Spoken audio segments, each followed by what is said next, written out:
नमस्कार। नेपालको चिसो चिसो मौसममा चुनावको गर्मी लागिसकेको छ। यो चुनावको बेलामा निकै नै यस्तो भौतिक आक्रमण हुने सम्भावनाहरू बढेर आउँछ।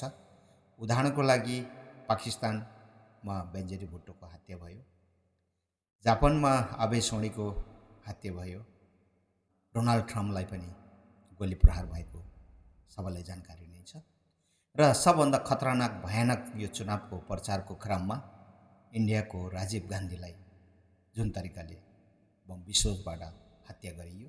टाढा जानु पर्दैन, हाम्रै देश नेपालमा पनि मध्यावधि चुनावको क्रममा मदन भण्डारीलाई पोखराबाट फर्किने क्रममा हत्या गरेर खोलामा फालियो भन्ने जुन समाचारहरू छ नि,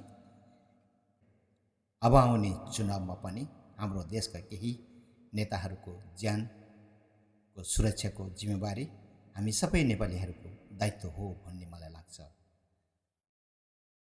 केही सुलसुलेहरू सलबलाएको हामीले पाउँछौँ। यसमा म यो पार्टीको भन्दैनौँ, तर जुन पार्टीको राम्रो राम्रो नेताहरू छ उहाँहरूको सुरक्षाको दायित्व सम्पूर्ण नेपालीहरूको हो।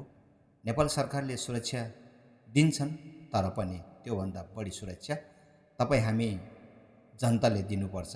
माओवादीको जनयुद्धको बेलामा प्रचण्ड र बाबुरामलाई जसरी देशको लागि केही गर्छ भनेर आएकाहरूलाई जनताले नै सुरक्षित राखेका थिए नि त, होइन भने त 50 लाख टाउको मूल्य पनि तोकेको थियो। तसर्थ नेपाल सरकारको सुरक्षा निकायभन्दा पनि खतरा सुरक्षा, राम्रो सुरक्षा नेपाली जनताले दिन सक्छ जस्तो मलाई लाग्छ। जस्तो सम्पूर्ण नेपाली दाजुभाइ दिदीबहिनीहरूमा यो पार्टी त्यो पार्टी नभनिकन राम्रो मान्छेको सुरक्षाको जिम्मेवारी तपाईँ हामी सबैले लिनुपर्छ भन्ने म यहाँलाई अनुरोध गर्दै देशमा सबल र सक्षम र उदाहरणीयपूर्ण रूपमा चुनाव सम्पन्न होस् भन्ने कामनासहित बिदा लिन्छु। हस्त, धन्यवाद।